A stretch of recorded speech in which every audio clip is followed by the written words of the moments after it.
Bonjour. Les Congolais sont-ils capables du meilleur ou du pire?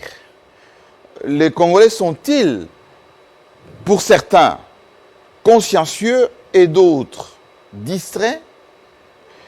Est-ce que les Congolais peuvent privilégier l'intérêt général par rapport aux intérêts particuliers? Comment expliquer que dans notre histoire, il y en a eu qui se sont plutôt bien débrouillés que les autres, ceux qui ont pris l'État, comme Kengo Wadondo l'a dit dans son livre, dans la passion de Res Publica. Aujourd'hui, nous allons essayer de réfléchir avec celui qui a été, durant 1+4, comme l'un des acteurs de la stabilité de la RDC, alors que nous sortions d'une situation de guerre, d'une partition consacrée pendant 1+4, 4 Congolais, 3 vice-présidents et 1 président ont pu gérer les Congos sans nicroche, avec naturellement l'aboutissement d'une nouvelle constitution, un État de droit effectivement installé, et cela a conduit à 3 séquences des élections. Aujourd'hui, 2 formations politiques, ou plutôt plateformes politiques, FCC Cash, ces 2 formations ont du mal à s'accorder, alors que le pays est plus que fragile, plus que dans le besoin d'un leadership intégrateur. Maintenant, je vous demande d'accueillir le témoin privilégié de cette stabilité de la RDC pendant 1+4. Il est actuellement ministre d'État. Bienvenue, monsieur le ministre. Merci beaucoup. En charge de la décentralisation, ancien vice-président de la RDC, en charge de la défense, sécurité. Installez-vous. Je vous en prie. Excellence. Je rappelle que l'invité du jour, Azarias Rouberois, est d'abord un grand juriste. Il est avocat au barreau de Lubumbashi. Il a été, comme je l'ai dit tout à l'heure, vice-président de la République en charge de la politique, la défense et la sécurité. Actuellement, il est non seulement président de son parti, le RCD, mais surtout ministre d'État en charge de la décentralisation. C'est lui qui est un peu à la base de tout ce qui se passe dans nos provinces pour stabiliser, concrétiser cette décentralisation qui a été installée au Congo. Mais il est aussi l'un des membres importants du FCC. Avec vous, M. Rouberois, nous allons parler de ce pays, le vôtre, la RDC. Vous êtes quelqu'un qui ne parle pas beaucoup. Certains vous disent de vous que vous êtes plutôt sage, pondéré. On avait prédit, lorsqu'il y a eu 1+4, que vous qui étiez à la tête du RCD, vous avez une force militaire importante, les soutiens au niveau régional, international, et que vous n'allez pas jouer les jeux. Finalement, vous avez joué les jeux pendant 1+4. Kinshasa n'a pas brûlé, les Congo n'a pas brûlé, et vous avez donné avec le président d'alors, Joseph Kabila, une constitution à la République, et surtout les séquences des élections qui ont donné aujourd'hui l'alternance avec l'actuel président. Est-ce que tout va bien, monsieur le ministre d'État? Bonjour, merci, tout va bien. Je suis heureux d'être reçu dans votre studio. C'était un privilège et un honneur de partager mon expérience à l'ensemble de notre population.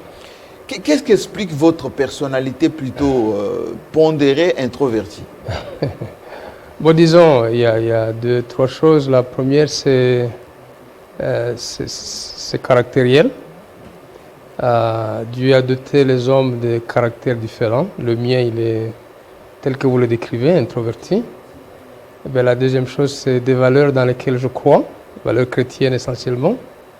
Et troisième, c'est l'expérience faite de mon métier d'avocat. Je ne suis pas qu'avocat au barreau de Lubumbashi, je le suis aussi au barreau de Kinshasa, Gombe et au barreau de Goma, mais aussi l'expérience politique et diplomatique, je dirais. J'ai tout vu, ou plutôt beaucoup vu à mon âge, des situations extrêmement difficiles. Et certainement, l'adage et l'expérience rend sage, ce sera rapporté sur moi. Alors, quand on parle des Roubaix-Rois, il y a beaucoup de fantasmes. Il y a beaucoup de... oui, des fantasmes, mais surtout des idées reçues. Beaucoup de faux procès qui vous ont souvent mis en exergue, des caricatures. Jusqu'au même dans la cybercriminalité, on vous donne tellement de pouvoir, des nuisances, etc. Comment vous vivez cette situation? Bien, plutôt mal, mais sereinement. Juste c'était quelqu'un de notre tempérament ou d'autres croyances que ça m'aurait beaucoup troublé parce que décidément c'est tous les jours où quelqu'un se réveille dans le pays, mais surtout dans la diaspora, et invente des histoires inimaginables. J'en lisais encore il y a 2-3 jours. Encore, bien sûr, il y a des gens qui disent, voilà, il a écrit, il fait des démarches pour être ambassadeur à New York, en vue de la partition du pays. Comment est-ce qu'un ancien vice-président de la République et ministre d'État peut solliciter auprès du chef de l'État d'être envoyé comme un fonctionnaire? Un ambassadeur, c'est un fonctionnaire. Mais en fait, ça vise les esprits faibles.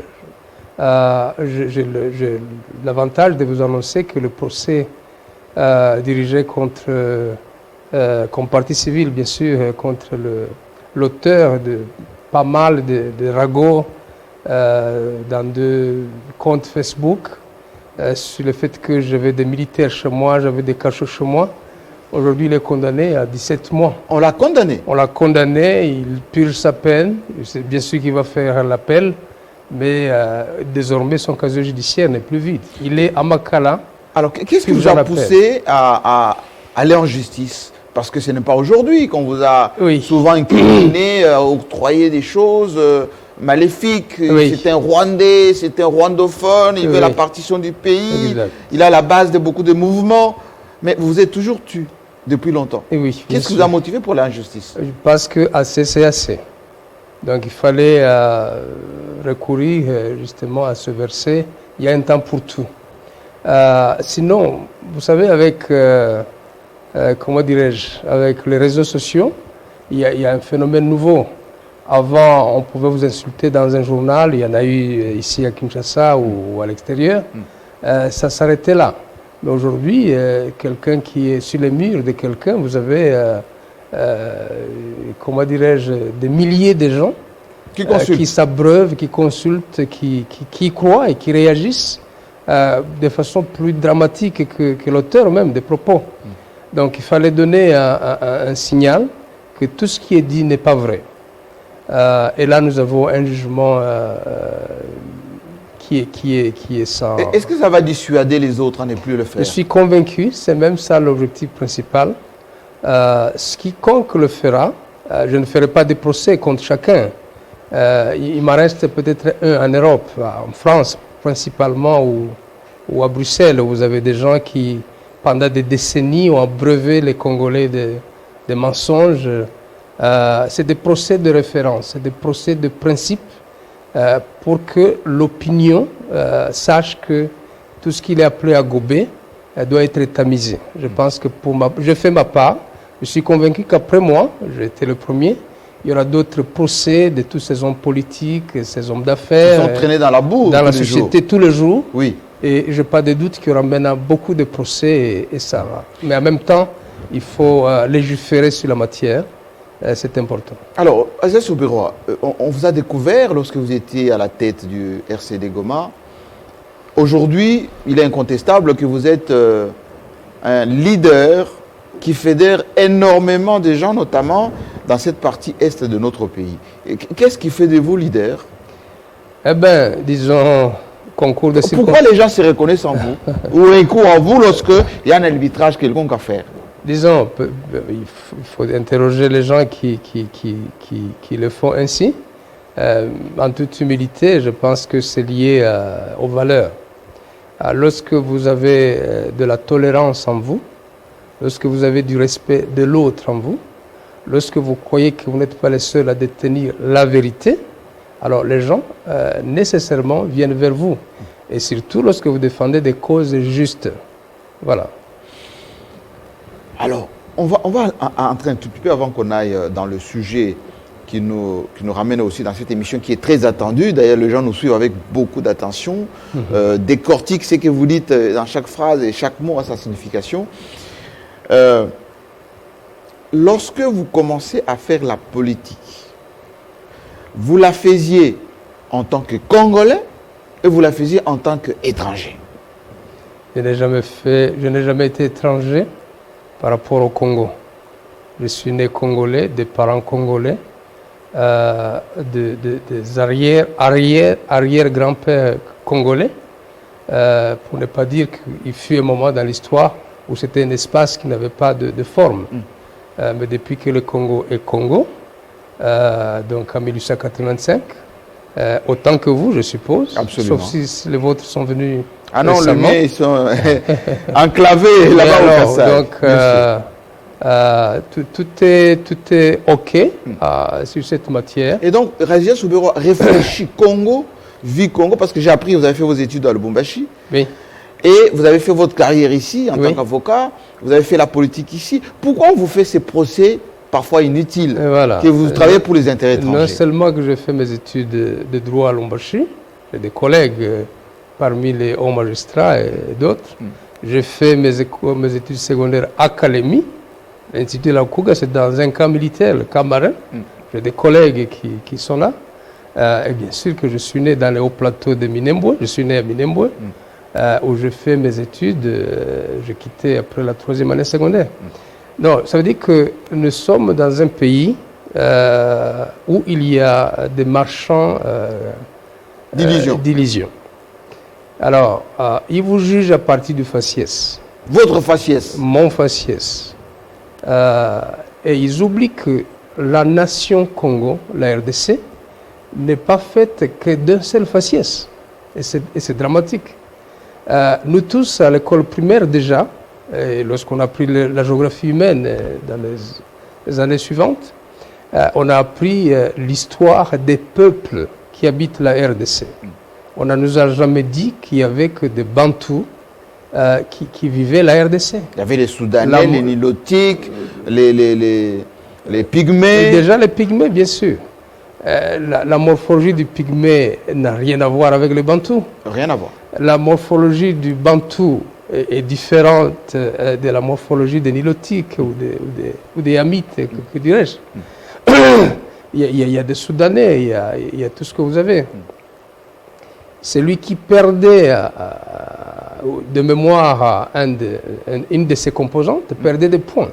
Bon, maintenant, devenu adulte, avec la politisation et la recherche effrénée du pouvoir, notamment à travers les élections, ou autrement, des nominations, des équilibrages, les gens ont conçu d'autres compréhensions du peuple congolais. C'est des Bantous. Donc être congolais, savoir faciès, Bantou, Soudanais, et ça s'arrête là. C'est réducteur. C'est une conception erronée et ça ne fait pas de nous la nation congolaise. La nation congolaise est habitée par des peuples de différentes morphologies qui n'ont rien à voir avec l'étranger. Bien sûr que quand vous êtes à l'ouest, regardez un peu la géographie de notre pays, nous avons 9 pays voisins, vous avez évidemment des peuples parce que la délimitation des frontières a été arbitraire. Vous avez des peuples même, non seulement qui ressemblent, mais qui sont de part et d'autre de la frontière. Vous avez des Bas-Congo ici. Des Bas-Congo avec l'Angola et Congo-Brazzaville. Allez au Katanga, vous avez l'Angola et la Zambie. Mes peuples. Oui. Allez vers la Tanzanie, vous trouverez la même chose. Montez au Burundi, au Rwanda, en Ouganda, au Soudan, même en République centrafricaine, les Ngwandis sont de part et d'autre. Donc cette fixation contre les Banyamulenge, ou les Tutsis congolais en général, parce qu'il y en a au nord et au sud Kivu, mais qui va maintenant vers Bunia.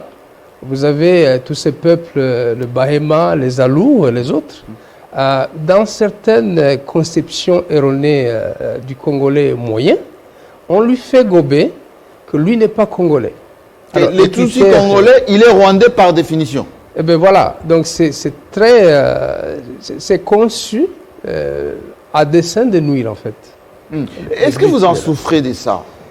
Bon, disons, on en souffre parce que, à vrai dire, d'abord c'est contre la loi, parce que la loi protège... C'est discriminatoire ça. Tout à fait. Oui. Aujourd'hui, la nation congolaise, et depuis toujours d'ailleurs, toutes les lois qui se sont succédées, sauf mal interprétées, mais sinon bien interprétées, on n'a jamais connu ce problème. Mais lorsqu'il arrive à l'application, vous allez dans une campagne électorale, eh bien, un voisin depuis 2 siècles va vous traiter d'étranger, tout simplement parce qu'il veut avoir des voix. Mais je pense que mon appel sur ce plan, c'est le concept nation. Qu'est-ce que vous dites à ceux qui pensent que les Tutsis, les Banyamulenge, ce qu'ils appellent rwandophones, ne sont pas des Congolais, ils ne travaillent pas pour les intérêts congolais? Vous leur dites quoi aujourd'hui? Qu'ils mentent, c'est faux. Regardez mon profil. Pour quel autre intérêt j'aurais servi l'étranger? ma carrière? Je suis dans la politique depuis 1996, avec la guerre de l'AFDEL. Oui. J'ai été chef de cabinet aux affaires étrangères. Je ne me suis jamais compromis dans aucun dossier. J'ai négocié à Lusaka pour le compte du RCD et à Sam City avec des amis. Jamais on a défendu les intérêts des étrangers. Je suis vice-président de la République, vous allez le dire tout à l'heure. Plus que volontariste, vous n'en trouvez pas. J'étais correct d'un bout à l'autre. Pourquoi vous n'avez pas balkanisé le pays pendant que vous étiez au RCD? Voilà, justement. En fait, c'est des fictions. Aujourd'hui que je suis nommé à la décentralisation, vous trouvez des gens qui disent oui, c'est pour balkaniser. Oui, ils travaillent pour changer de texte. C'est la folie, tout simplement. Pour peupler notamment le plateau de Minembwe, et faire venir des Rwandais pour à la fin sortir cette partie de notre pays. Ça veut dire que toutes ces affabulations, toutes ces fictions, c'est au cœur de ça, c'est l'expression de la haine. La haine tribale. C'est du racisme en réalité. C'est parce qu'on est de la même couleur noire. Et c'est une honte justement qui est ce débat parmi non seulement les Noirs, parmi les Congolais, les habitants des mêmes terroirs depuis des siècles. Il lui était possible, est-ce qu'on peut concevoir aujourd'hui balkaniser la RDC si on ne l'a pas fait pendant qu'on avait 50% du territoire national avec une armée de plus de 40 000 personnes? Jamais cette question de balkanisation n'a été au débat. Mais quiconque a défi. De vous montrer là où vous avez planifié la balkanisation du Congo. De tous les agendas, et de l'AFDEL d'ailleurs. Oui. On vous parle des accords de l'Emera qui n'ont jamais existé. Oui.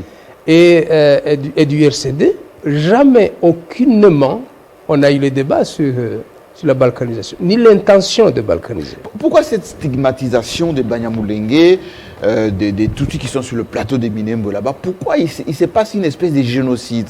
Et justement, depuis 3 ans, la situation qui se passe, pour des raisons d'obligation de réserve, comme ministre, membre du gouvernement, je n'ai pas pris parole sur ça. Oui. Je n'ai pas voulu communiquer, mais vous donner une ouverture, je ne vais pas beaucoup traîner sur ça non plus.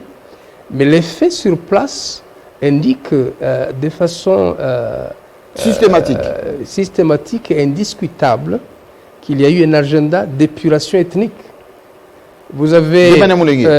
absolument. Le mot n'est pas si fort. Le mot est faible. Parce que quand vous voyez dans l'espace de 3 ans, plus de 150 000 têtes de bétail décimées. Têtes de bétail. Têtes de bétail. Or, les gens vivent de ça. C'est une richesse, vous avez au-delà de 70 millions de dollars. C'est la richesse des siècles, je dirais. Alors, quand vous avez plus de 300 villages brûlés, avec des écoles, des églises, des centres de santé. Et on brûle systématiquement. Pratiquement. Donc, vous ne pouvez pas appeler ça autrement. Le but, c'était, vous devez quitter le terroir et vous devez partir. Effectivement, il y a des gens qui peuplent aujourd'hui des camps de réfugiés des pays voisins, parce que partis désespérés, sans plus rien. Bon, maintenant, la dynamique des groupes armés est telle que Lorsque, à un moment donné, les gens se sont rendus compte qu'on était en train de dépérir, il y a eu certainement un mouvement d'autodéfense qui essaye de coller par-ci, de résister. Oui. Mais j'en appelle, et c'est le thème qui est au gouvernement, à l'autorité de l'État, le rétablissement de l'autorité de l'État. Nous avons 3 territoires. Chaque communauté a payé ses frais d'une manière ou d'une autre. Et on nous a chargé, le ministre de l'Intérieur, le ministre de la Défense, moi-même, et le gouvernement tout entier, le chef de l'État est assez strict sur cette question, pour que nous puissions régler définitivement ces questions. Est-ce que ça va passer par la réconciliation ou par l'imposition de la paix par l'État? Les deux. Sur le plan strictement militaire, il faut imposer la paix. Mais toutes ces blessures accumulées, tous ces rancœurs... Il y a des esprits de revanche, des esprits de réparation. Il faut absolument pardonner les offenses. Oui. Il faut s'accepter mutuellement. Mais attention, la question que vous évoquez n'est pas que au Sud Kivu. Le gouvernement en a parlé récemment et a créé une commission encore beaucoup plus grande. Quand vous voyez le terme du conflit dans l'Ituri ou dans le Nord Kivu, c'est la même chose. Ou même à Lubumbashi aujourd'hui, c'est la même chose. Vous avez des conflits basés sur le racisme et le tribalisme communautaire et tribaliste. Et la constitution que nous avons, quand vous lisez l'exposé des motifs de la constitution de 2006, en fait, elle est venue mettre fin à tout ça. Alors, qu'est-ce qui explique, Régis Rouberois, la résurgence de tous ici? Vous avez géré la sécurité, la défense, la politique pendant un +4. Nous allons en parler en détail tout à l'heure, mais juste sur ce point, pourquoi plus aujourd'hui qu'hier? Bon, c'est des phénomènes de société. Il y aura toujours des époques où les extrémistes vont vouloir dominer les modérés.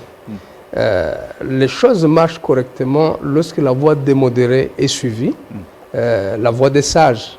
Mais lorsque on laisse, par l'impunité, j'entends,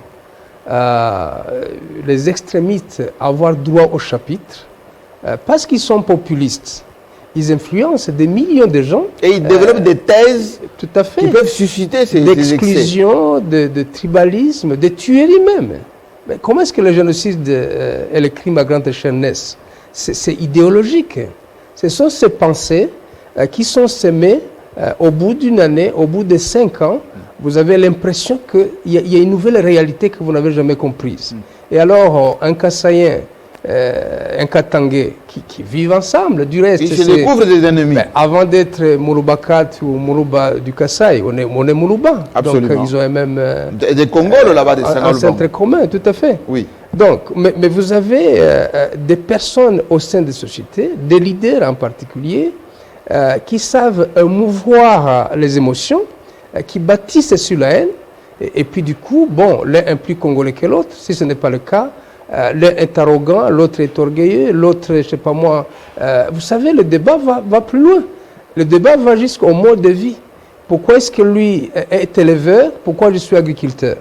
Pourquoi lui est pêcheur? Pourquoi l'autre est chasseur? C'est des débats de société.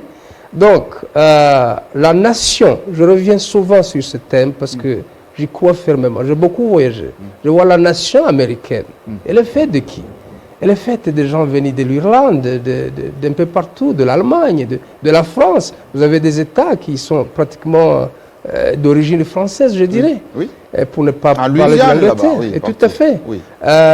Aller en Suisse, c'est quoi la nation suisse? C'est 3 pays. C'est des ressortissants français, des ressortissants d'Allemagne et des ressortissants italiens. Mais c'est ça la nation, la France, ainsi de suite.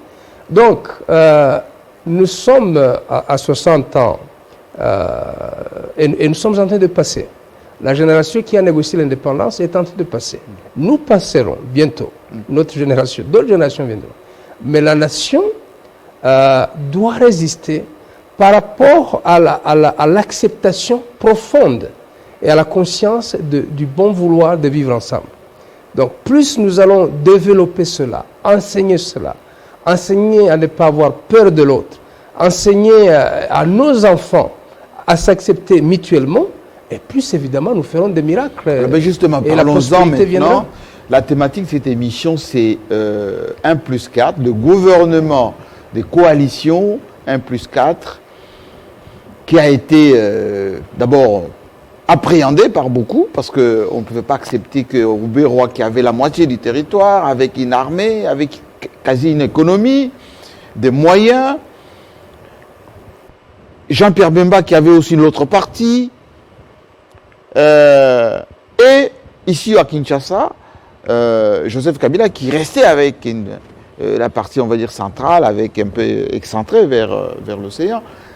Comment arrivez-vous, là je parle au présent, vous au RCD, Jean-Pierre Bemba, MLC et ici à Kinshasa, comment vous arrivez après les différentes rencontres de dialogue, vous avez parlé de Lusaka, Gaborone, Sun City, comment vous arrivez à vous donner l'idée que vous oubliez tout ce que vous avez comme avantage pour venir à Kinshasa, servir un seul drapeau? L'amour du pays, que ça. Je ne rentre pas dans l'histoire, mais il s'est posé en 1998 un problème de légitimité. La guerre de la FDL avait renversé Mobutu, mais n'avait pas réglé encore le problème de légitimité et d'autres questions sécuritaires. Alors, lorsque il y a des mouvements de libération, que d'autres vont appeler des mouvements rebelles, qu'est-ce qui est recherché? Du moins du côté du RCD, du côté du MLC, c'est retrouver la légitimité. Je reviendrai sur ces termes beaucoup plus tard, lorsque je ferai la comparaison avec la situation actuelle. Oui. Il fallait donc aller aux élections, instaurer la démocratie, avoir des dirigeants élus et instaurer la bonne gouvernance, instaurer un état de droit, instaurer des principes tels que la redevabilité et la sanction. Alors, la guerre a pris son temps, ça a duré 5 ans. 5 ans de guerre. Les gens semblent oublier que ce pays est resté divisé pendant 5 ans à cause des questions de trouver des compromis sur le mode de gouvernance, sur la forme de l'État, sur des principes désormais crus, inamovibles, d'état de droit. Donc, 5 ans de guerre, c'est beaucoup. Alors, pendant tout ce temps, il y avait des négociations. J'ai la chance d'avoir participé à la plupart des rounds de négociations. À Lusaka, en 1999, nous avons le cessez-le-feu, mais il y a un chapitre 5 qui est conçu par des Congolais. Parce que le dialogue, disons, le cessez-le-feu, il y avait aussi des pays étrangers qui avaient des armées au Congo. Ici chez nous. De part et d'autre. Oui. Et donc, mais quand on arrive au chapitre 5, qui va instaurer le dialogue inter-congolais, il est rédigé par qui? Par Vital Kamerhe, par mon ami du MLC, donc Olivier Kamitatou, et par moi-même. On a pris. C'est vous qui avez rédigé ce chapitre 5. 3 personnes, on s'est retiré. On a dit, ça ne vous concerne pas, vous les étrangers. Nous allons nous-mêmes concevoir la solution au problème politique de notre pays. C'est comme ça qu'est né le dialogue, en fait. Quand on va à Sun City, en 2002, c'est parce que 3 ans avant, des Congolais, 4 ans avant, ont conçu ce chapitre. Et lorsque nous nous retrouvons à Sun City, c'était pratiquement la nation congolaise convoquée, je dis bien convoquée, avec l'impératif de trouver des solutions. Et ce fut fait. Le Sud-Africain, notamment le chef d'État Thabo Mbeki, oui, s'est beaucoup impliqué. Mais aussi l'ensemble de la communauté internationale.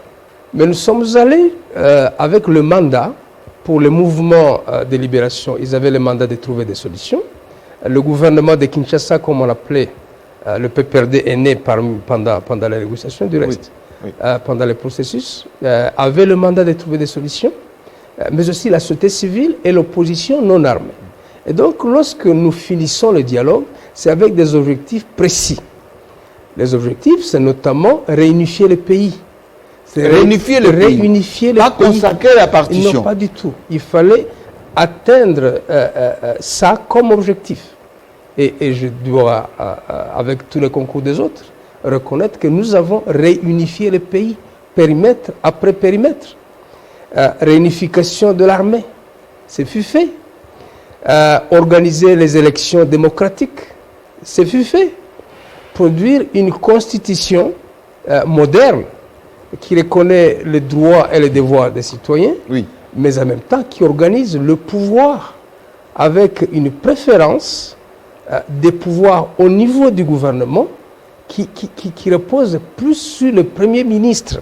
Ça a été fait à dessein. Sur le Premier ministre. Bien sûr, compte tenu de l'histoire de notre pays, on a voulu une constitution qui donne beaucoup de pouvoir au chef du gouvernement, au gouvernement et au chef du gouvernement.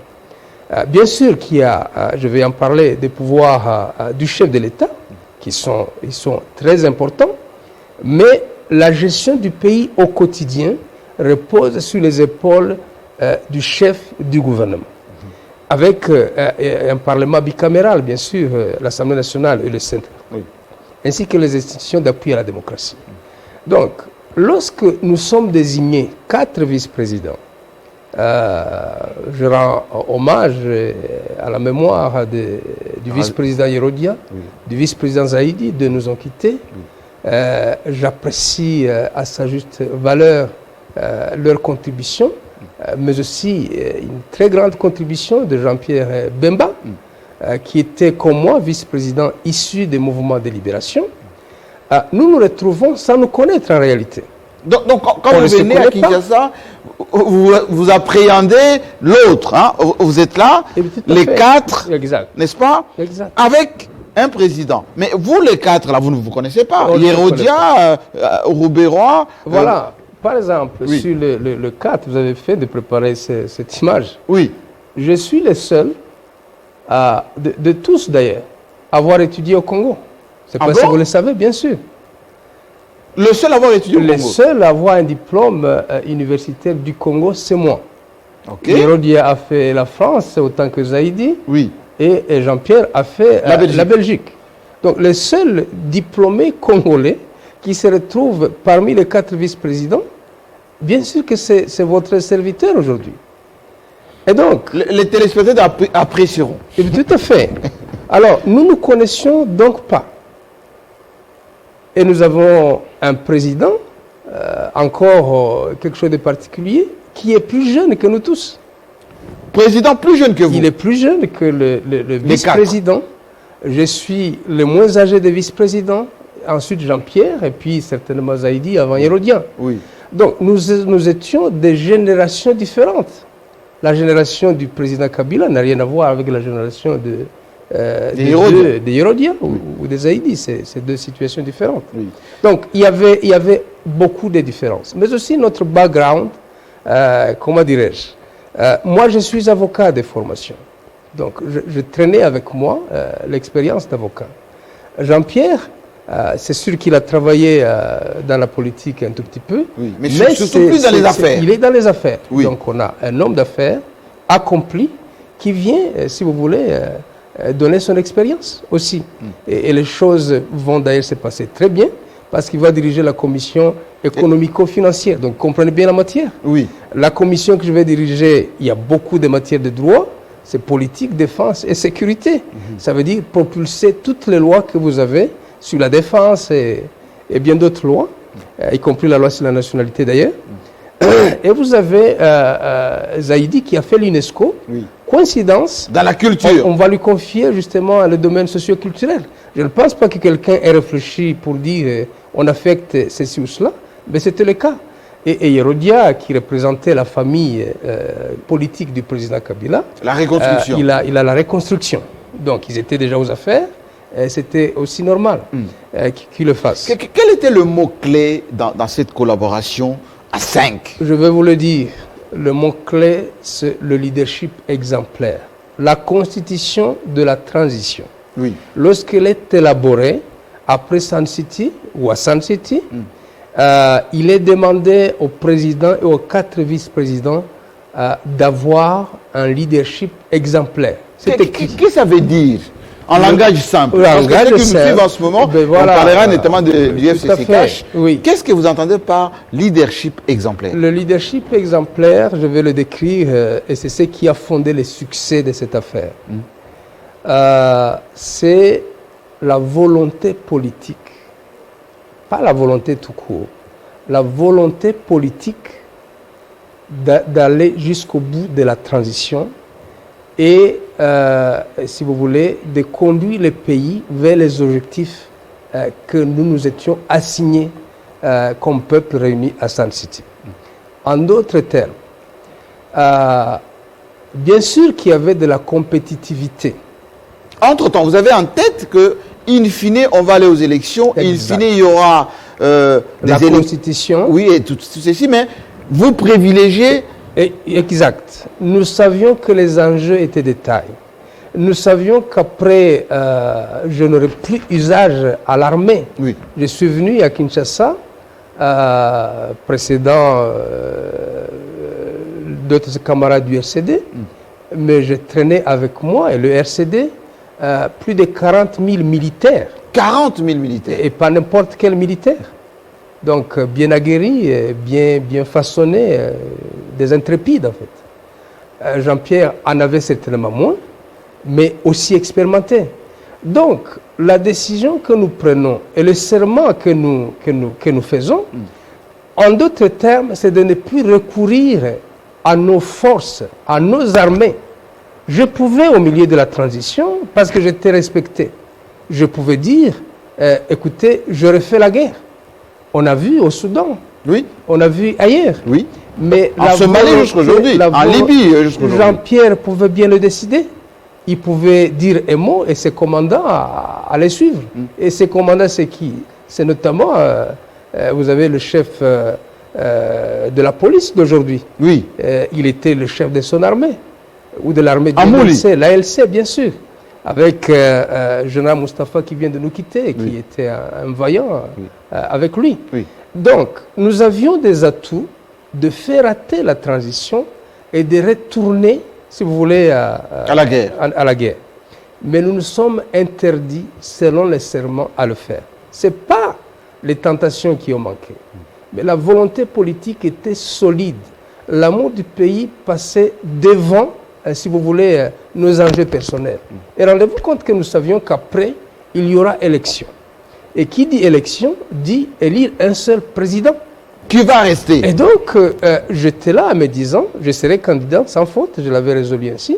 Mais si jamais je ne gagne pas, je vais me mettre dans le rang. D'ailleurs, après les élections de 2006, je fais 10 ans, les gens l'oublient, sans mettre mes pieds dans les institutions. Sans affectation. Sans affectation. Sans poste. Je suis retourné dans mon cabinet d'avocat pendant 10 ans, pleine.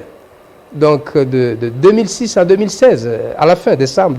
Et comment vous vivez ça? Quelqu'un qui était quasi-président, qui avait un territoire, qui avait une armée, qui avait des moyens, vice-président de la République, vous perdez des élections, vous vous rangez. C'est ça être un homme d'État.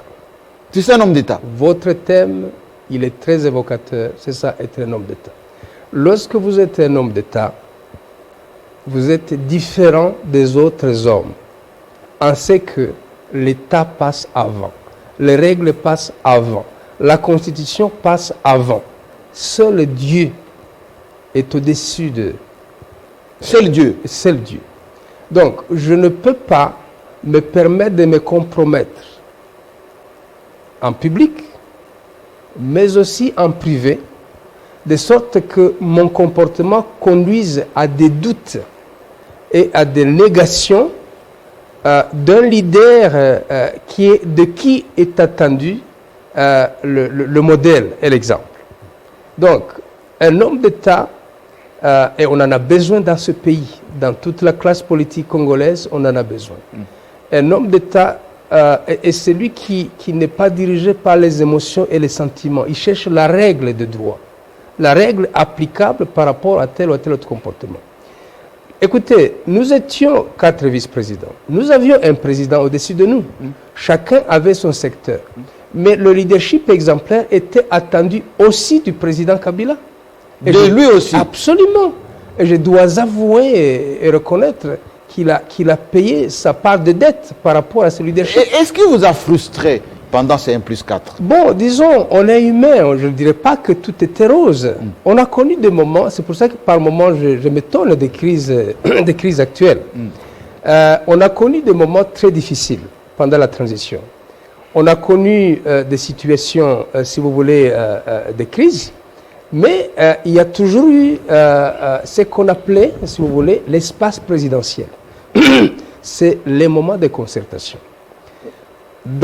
Quand une question divisait le gouvernement, ou quand une question divisait la nation, nous nous retrouvions dans l'espace présidentiel. Il y avait le SIAT qui était un comité qui était comme sous forme de international, conseil. encore que le SIAT ne pouvait pas non plus, il pouvait y avoir leurs sentiments favorables. Le SIAT, c'est la communauté internationale, hein, la France, les États-Unis, d'accompagnement de la Russie, transition. Oui. Mais la force, la véritable force machine, le moment clé de trouver des solutions, c'était pendant l'espace présidentiel, la réunion de l'espace présidentiel.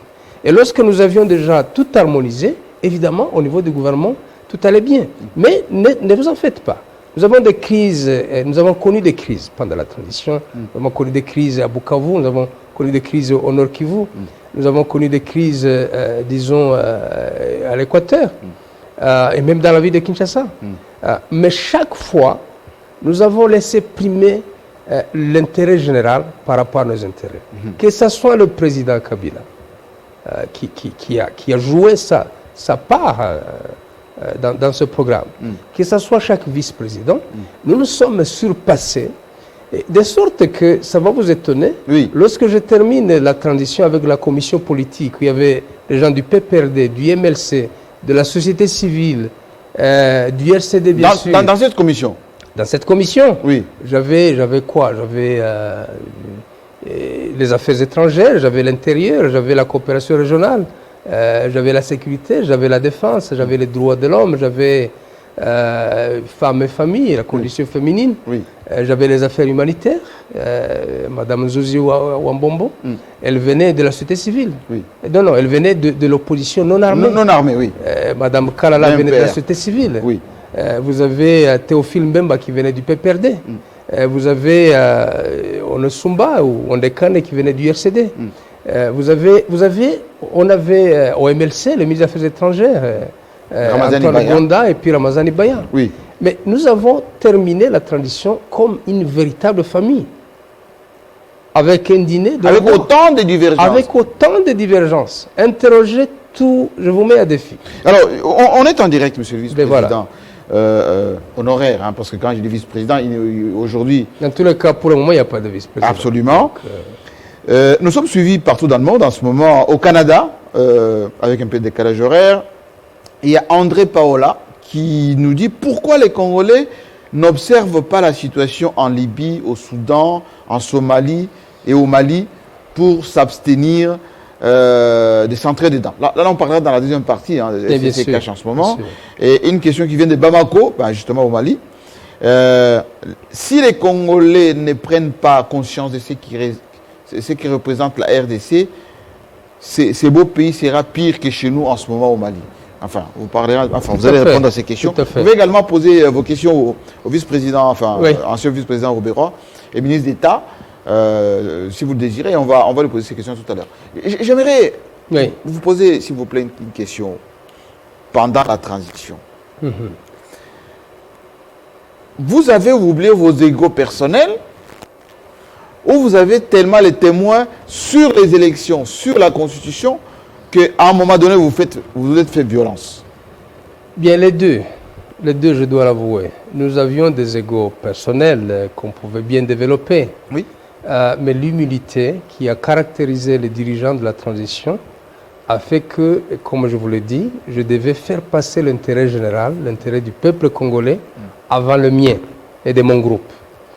Mais aussi, nous étions focalisés, nous avions comme un mandat. Et on ne sera jamais satisfait dans la vie au-delà d'avoir réussi à organiser les élections. Au-delà d'avoir conduit le peuple par référendum à adopter l'une des meilleures constitutions de notre époque. Cette constitution, quand vous la lisez à fond, elle rencontre les problèmes du peuple congolais et du territoire national congolais. Donc, nos égos étaient là, mais l'intérêt général a pris le dessus, aidé aussi par les objectifs que nous devrions absolument atteindre. Il pouvait y avoir des manipulations dans tous les camps. Notamment. Il pouvait y avoir des extrémistes de camp. Oui. Mais on a réussi. Vous savez, quand vous dirigez un parti politique, vous pouvez arriver à perdre le contrôle d'un parti politique. Mais comme à ce moment, d'ailleurs, vous êtes du RCD, les gens de Minembwe, les gens du Sud Kivu, ils vont vous dire, vous nous avez abandonnés. Mais voilà, donc... Vous vous occupez pas de nous. Vous êtes traître. Il y a toujours ça, mais il faut, malgré tout, rester un homme d'État. Donc, savoir respecter, tracer, respecter la frontière entre ce qui est étatique et ce qui est personnel et égoïste. Alors, parlons-en, s'il vous plaît, de cette constitution de 2006. Vous avez dit tout à l'heure, vous avez donné beaucoup de pouvoir au Premier ministre, chef du gouvernement, c'est lui qui est rédévable devant le Parlement, etc. C'est quoi ces pouvoirs du Premier ministre? Il doit faire quoi? Comment il doit se prévaloir? Comment il doit s'affirmer, le Premier ministre? Bon, disons, le Premier ministre, la Constitution est très claire, le Premier ministre est le chef du gouvernement. Le président de la République est le chef de l'exécutif. La nuance, il y a la nuance. Ça veut dire que nous avons 3 pouvoirs, nous avons mais 4 institutions. Nous avons le pouvoir législatif, donc l'Assemblée nationale et le Sénat. Nous avons le pouvoir judiciaire, les cours et tribunaux. On en a beaucoup parlé ces derniers temps. Nous avons également le pouvoir exécutif. Maintenant, quand vous avez le pouvoir exécutif dans les conditions de notre pays, ça nous conduit à 4 institutions. Vous avez le président de la République qui est une institution ici. C'est comme ça. Vous avez le gouvernement, deuxième institution, les deux faisant partie du pouvoir exécutif. Mais dont le président est le chef de l'exécutif, il n'y a pas de doute à ça. Nous avons un seul président aujourd'hui, c'est le président Félix Tshisekedi. Il n'y a pas de réserve là-dessus, il n'y a pas de débat. Doute. Le pouvoir du président de la République et la personne que les Congolais, si vous voulez, ont choisi, parce que toute autorité vient de Dieu. La personne que Dieu a voulu qu'il soit président maintenant, c'est Félix Tshisekedi. Mais nous avons aussi un Premier ministre, qui est le chef du gouvernement, qui conduit les affaires courantes. De sorte que, quand vous lisez attentivement la Constitution, les pouvoirs qui étaient particuliers, et ceci est très important, au président de la République, dans les constitutions d'avant. À l'époque de Mobutu, par exemple. À l'époque de Mobutu, par exemple. Les affaires étrangères, donc la diplomatie, la défense et la sécurité ont cessé d'être des pouvoirs propres du président de la République. Dans la constitution de la RDC. Dans notre constitution, les affaires étrangères, la défense, la sécurité, ce n'est pas exclusif au président. Le référendum, donc, parce que la constitution vient du peuple congolais, a voulu que ce soit des pouvoirs de collaboration. Qu'est-ce que ça veut dire? Le pouvoir de collaboration entre le président et le Premier ministre, ça veut dire que dans l'ordonnance qui régit du mois de mars, qui régit les rapports entre le président, le Premier ministre et les membres du gouvernement, ce pouvoir de collaboration oblige les deux chefs à se réunir au moins une fois par mois pour en parler. Pour traiter de ces problèmes. Pour traiter de ces questions. Bien sûr qu'au moment de la transition, c'était réparti entre... Moi, j'avais ce pouvoir. J'avais d'ailleurs le pouvoir... comment dirais-je, les affaires étrangères, la diplomatie et la défense et la sécurité, les 3 domaines, c'était les domaines de ma commission. Mais il y avait le président, bien sûr, qui a toujours... enfin, on ne peut pas concevoir un président qui n'a pas ce pouvoir. Ça a commencé plus ou moins dans la transition, mais ce n'était pas aussi clair que dans la Constitution. Donc la Constitution est on ne peut plus clair, la défense... les affaires étrangères, la sécurité, c'est un domaine de collaboration où il y a des discussions entre le président et le Premier ministre. Au moins une fois le mois. C'est pour ça que je vous parle de cet espace présidentiel. On peut l'appeler autrement aujourd'hui. Oui. Mais qu'est-ce que ça induit? Ça induit un temps réel et régulier où ces questions sont physiquement débattues, intellectuellement débattues. C'est ça le pouvoir de collaboration. Vous avez connu des cas en France aussi. Absolument, entre Jacques Chirac et Mitterrand. En réalité, de quoi on est en train de parler, la liaison entre les deux pouvoirs, les deux régimes. Oui. Parce qu'au milieu, on n'a pas eu ça. C'est un gouvernement, si vous voulez, de coalition. Le gouvernement de coalition type fut la transition. Nous étions toutes les forces, comment dirais-je, société civile, opposition non armée, opposition armée, et le pouvoir qui était là. Multiple d'ailleurs. C'était un gouvernement de coalition. On a réussi. À plusieurs, y compris la société civile, y compris des mouvements armés. Aujourd'hui... vous n'êtes que deux aujourd'hui. On est également... FCC cash. Un gouvernement de coalition. Oui. Ce qui n'a pas été le cas, tenez-vous bien, oui. Depuis 2006 à 2018. Il n'y a pas une coalition. Non, il y a une majorité, mais il n'y a pas une coalition. Oui, depuis Kizenga jusqu'à aujourd'hui, jusqu'à Tchibala, vous avez eu un gouvernement pratiquement des mêmes vues, sans effort, parce que vous avez un président avec la majorité parlementaire qui lui est dévolue, je dirais,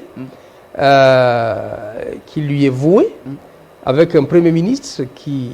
C'est facile. De la même famille. Oui, tout à fait. Alors, quels sont les Mais le modèle du gouvernement actuel. Oui, c'est le modèle 1+4. Et c'est ça la valeur de votre émission. Oui. Le modèle du gouvernement actuel, ça doit être pris dans le gouvernement de transition. Alors, aujourd'hui, qu'est-ce qui vous divise en réalité? Bon, voilà, je suis membre du gouvernement, donc je suis astreint à l'obligation de réserve. Oui. Je vais rester dans les principes et d'homme d'État, justement. Absolument. Et beaucoup plus puisant mes sources dans ce que je connais le mieux. Dans votre expérience. Avoir à co-diriger le pays, me permet de le dire. Absolument, ainsi. Mais c'est vice-président, c'est ça. Co-diriger le pays pendant 3 ans et demi. Donc c'est presque un mandat aux États-Unis d'Amérique. Je pense que, d'abord, je dois avouer que les difficultés dans un pouvoir ou dans un gouvernement de coalition sont inhérentes à la nature même du pouvoir. Le cas actuel, vous avez des personnes qui viennent du pouvoir depuis longtemps, depuis très longtemps. Le président Kabila est au pouvoir depuis 2001. Oui. Et vous avez d'autres qui l'ont rejoint. Nous qui venons de l'opposition en 2016, lorsqu'il y a eu la conférence ici. Oui. De la CENCO. De la CENCO, après l'Union africaine, où une partie de l'opposition n'est pas entrée, mais si elle était entrée, ben, elle serait peut-être avec nous depuis lors, certainement.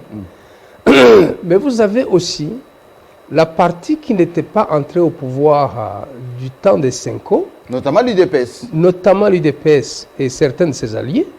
Aujourd'hui, ils sont aux affaires. Mais ça n'empêche pas que d'autres partis, comme le MLC, comme le parti de Moïse Katumbi ou de Fayoulou, ne soient pas au gouvernement aujourd'hui. Donc, on traîne comme ça de groupes, de partis politiques, de regroupements politiques qui, au fil du temps, sont ensemble ou se séparent. La question, parce que l'UDPS a fait environ 40 ans d'opposition. Et le PPRD, pour citer les deux partis majeurs, mais il y a d'autres coalitions au sein de chaque force, nous devons avoir, et il n'est pas trop tard, le meilleur gouvernement de coalition. Le meilleur gouvernement de coalition. Parce que les handicaps de la transition, nous ne les avons pas. L'UDPS ne peut pas dire « j'ai recours aux armes ». Non. Il est resté un parti politique excellemment non violent. Oui. C'est à son actif.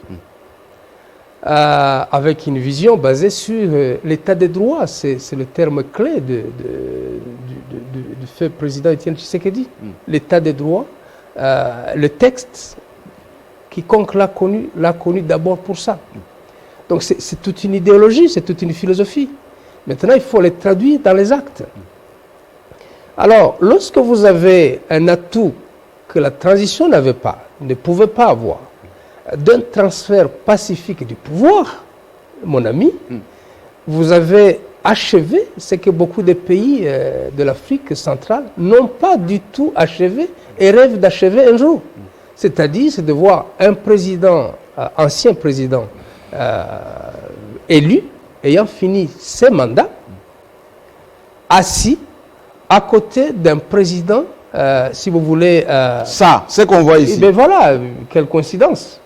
Quelle heureuse coïncidence, j'en parle. Oui. Et donc, j'étais au Palais de la Nation ce jour-là. Ce jour-là. Oui. L'image que ça donnait exactement, et on devait préserver cette image et communiquer sur ça suffisamment, c'est l'image d'un Bush qui quitte et qui cède le pouvoir à Obama, d'un Obama qui quitte et qui cède le pouvoir au président actuel. C'est l'image de Hollande qui quitte et qui laisse la place à Macron. C'était exactement la même chose. La voiture vient. Et ça devait nous grandir. On est en train de perdre ça. Vous n'avez pas ça dans tous les pays africains. Dans certains pays, oui. Mais dans d'autres, non. C'est une image de rêve. Maintenant, si une année et demie après, on est en train de gâcher tout ça. On gâche ça, ça veut dire qu'on n'a pas suffisamment apprécié ce que Dieu et l'histoire ont déposé entre nos mains. C'est tout simplement ça. Donc, nous sommes partis, disais-je, pour la meilleure coalition, le meilleur gouvernement possible. Il faut stopper avec les égos. Il faut stopper avec les égos. Alors, qu'est-ce que vous appelez les égos? Est-ce que c'est la non-application de la Constitution ou c'est le privilège des extrémistes? Non, ça veut dire on est humain. De tous côtés, il y a des extrémistes. Et malheureusement, il y aura toujours des extrémistes. Et là, le débat, c'est de voir qui est plus extrémiste que l'autre. Parce qu'on se rejette toujours la balle, on dit, voilà, c'est l'FCC qui a commencé. Ah non, c'est l'IDPS qui a fait. Mon débat n'est pas vraiment, ce jour, mon débat n'est pas à ce niveau-là. C'est sur le principe. J'engage tout le monde, oui. CACH, FCC, oui, à la doctrine d'homme d'État. Abandonner l'esprit extrémiste. Abandonner de croire que j'ai raison, toujours, et l'autre a tort, toujours. Abandonner d'exploiter les faiblesses, même momentanées, de l'autre. Accepter, si vous voulez, de perdre pour gagner ensemble. On peut répéter ça, c'est très important. Oui. Accepter de perdre pour gagner ensemble. C'est exact. Ça donne quoi après? C'est que les anglophones appellent le win-win.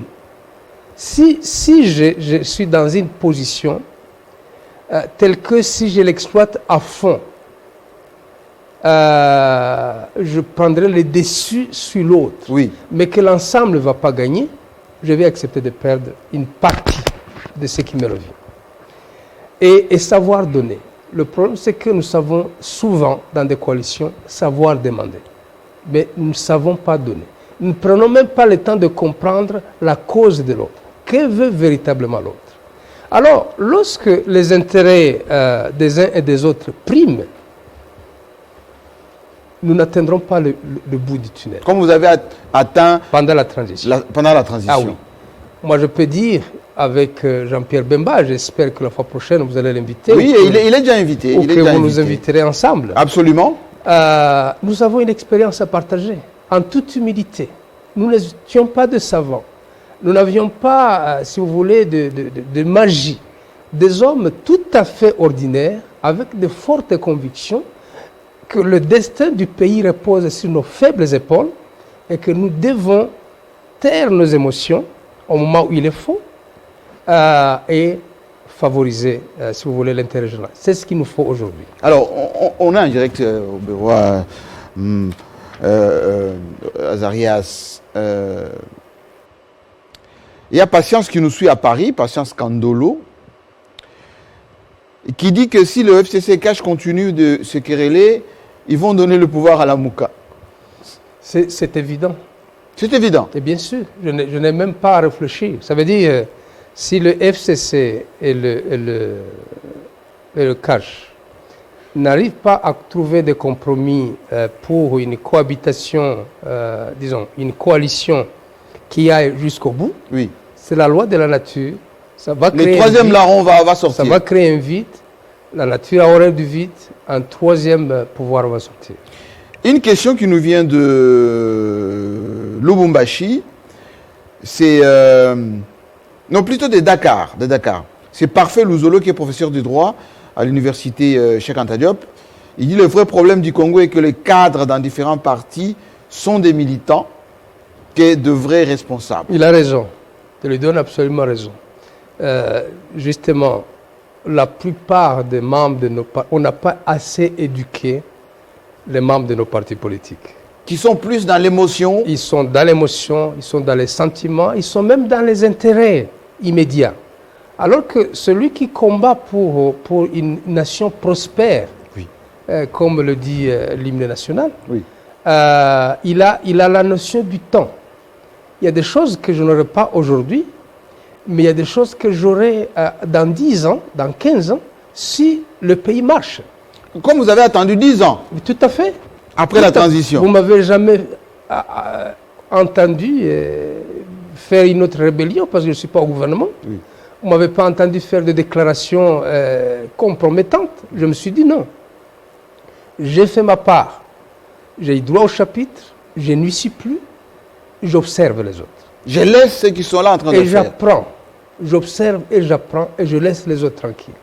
Et C'est est-ce- aussi ça, Est-ce que le la problème, beauté de la politique. Est-ce que le problème, monsieur le ministre d'État, c'est pas que vous êtes souvent manipulable par l'étranger, les milliers, on soupçonne un ambassadeur d'un pays qui est tout le temps présent dans nos affaires intérieures, il y a par exemple certaines puissances qui interviennent, etc. Est-ce que les Congolais, les cadres, les dirigeants que vous êtes plus manipulables que d'autres, dans d'autres pays? Disons, je ne sais pas. Moi, j'ai toujours pensé qu'un vrai Congolais, un vrai citoyen, sait bien faire la différence entre... Les tentations existent. Bien sûr que les tentations existent. Des promesses, Oui, absolument. on va vous protéger. On peut s'imaginer toutes sortes de tentations. Le domaine politique, c'est le domaine de... où le vent se vend plus facilement. On se vend du vent. On vous vend du vent. Mais quand on entre en politique, on doit avoir des buts. Vous savez, dans un pays comme les États-Unis, et dans certains pays européens, j'imagine, on ne vient pas en politique, au gouvernement en particulier, pour faire de l'argent. Oui. Ça n'a pas de sens. Quand on entre au gouvernement, on fera moins d'argent que le métier qu'on veut d'abandonner. Parce qu'on en dépense, parce qu'on Tout à se fait. consacre moins au commerce. Déjà le salaire, parce que vous n'allez pas gagner au-delà de ce qui vous revient. Alors si je suis un avocat dans un cabinet qui a une bonne clientèle, je gagne beaucoup plus, n'est-ce pas, que le salaire du gouvernement. Mais qu'est-ce qui fait de vous un homme plutôt propre, réputation de bonne gouvernance, un homme irréprochable? Oui, bien sûr que c'est la pratique. Pourquoi on parle de ça de vous? On parle de ça de moi parce que c'est vrai. Écoutez, monsieur, l'émission ne porte pas sur les individus ou sur ma personne, ma modeste personne. Non, mais quand même, parce qu'on vous Mais l'a, il faut qu'on le je dise. suis avocat depuis 30 ans. Le 7 août, donc dans une semaine, je vais totaliser 30 ans De métier d'avocat. de métier d'avocat. Je n'ai jamais corrompu un magistrat. Aucun. Je mets à défi quiconque dans ce pays de le dire. Jamais. Je n'ai jamais été corrompu moi-même. Je peux le dire devant les services de renseignement chargés d'enquêter sur des gens. Personne ne m'a corrompu dans ce pays ni ailleurs. Vous refusez ou vous êtes comme ça? Volontairement, je choisis la voie de l'intégrité. Et si je veux gagner de l'argent, si je veux acheter un bien, je travaille dur. Vous savez à quelle heure je commence le travail? Non. À 6h30. Du matin? À 6h30, je suis dans mon cabinet d'avocat tous les jours. Et à 9h, je suis au ministère. Jusqu'à la fin de la journée. Ministre d'État qui est encore avocat et qui travaille dans son cabinet. Tout à fait. Ça veut pour dire, gagner un peu plus. je ne veux pas, moi, être corrompu. Je ne veux pas envier quelque chose. Je donne, évidemment, je ne preste pas comme avocat au sens de... Mais je jette un coup d'œil. C'est Vous avez des collaborateurs, des associés. Même ce matin, avant de venir ici. Donc, l'intégrité, c'est une valeur qui manque à la classe politique congolaise, et même à la classe sociale congolaise, et même à la classe ecclésiastique congolaise. Ecclésiastique, vous y ajoutez? Et oui, tout à fait. L'intégrité nous manque, nous fait défaut. Voilà pourquoi les gens versent dans la corruption. Voilà pourquoi les gens ne sont pas éthiquement corrects. Donc, et tout ceci, ça se tient finalement.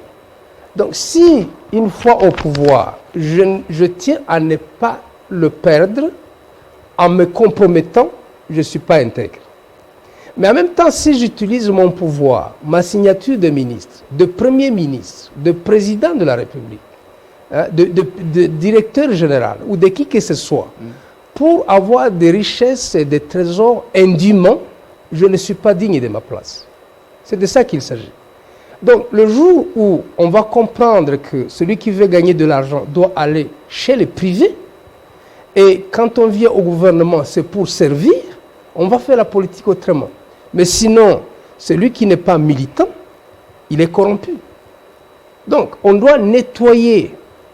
Et je suis arrivé au Ghana une fois et je me suis interrogé sur la vie politique de Ghanéens. Oui. Et j'ai dit, mais qu'est-ce qui fonde? Vous avez des gens qui ont des convictions solides, panafricanistes bien sûr, mais aussi ghanéens au sens d'aimer leur pays. L'alternance, c'est les cycles électoraux qui... Vous avez un pourcentage de 1%, et celui qui était au pouvoir, Père Koufor, a perdu l'élection. Et il accepte. Par rapport au société, parce que c'est parlé d'un seul point. Et on m'a dit, Nkrumah nous a laissé la formation. Il faut former les gens dans nos partis politiques. RCD, pour commencer, UDPS, PPRD, MLC, PALU, AFDC, Alliés, que sais-je encore. Nous avons des gens, un auteur a dit, je vais lui emprunter le terme, c'est des politiquement illettrés. Nous avons des personnes, des membres de nos partis qui sont politiquement illettrés. Ça veut dire qu'ils n'ont pas appris l'ABC de la politique. La politique, c'est l'injure facile. La politique, c'est des insultes. La politique, c'est détruire le bien d'autrui. La politique, c'est le matu vu. La politique, c'est des jongleries. La politique, c'est vendre son âme, sa signature. Tu t'imagines? Je te donne autant, tu me signes. C'est pas possible. Donc, il faut tourner vers l'honneur, vers le prestige, vers la notion du scandale, la crainte du scandale. C'est ça, c'est de ça qu'il s'agit. Et lorsque vous êtes à ce niveau-là, vous pouvez servir le peuple de tout cœur. Et lorsque votre mandat se termine, vous quittez, un autre arrive. Merci beaucoup, Azarias Soubeyrwa. On a beaucoup de questions. Je vous invite en tout cas à nous les transmettre. Nous allons déposer et au cabinet d'avocats, parce qu'il a le temps de regarder, aussi au ministère d'État en charge de la décentralisation. Le vice-président Jean-Pierre Bemba est déjà invité. Et je le renouvelle justement cette invitation. On fera une émission dans pas longtemps pour qu'il apporte aussi son expérience, des conseils de probité, de sagesse, d'hommes d'État qui permettront à notre pays de garder son intégrité, surtout son unité, en élaguant ces racismes, ces régionalismes qui semblent ressurgir aujourd'hui. Merci beaucoup. Cette émission est terminée, sera rediffusée et déjà mise en ligne pour ceux qui sont à travers le monde, qui nous suivent. En tout cas, gardez vos positions d'écoute. À très bientôt.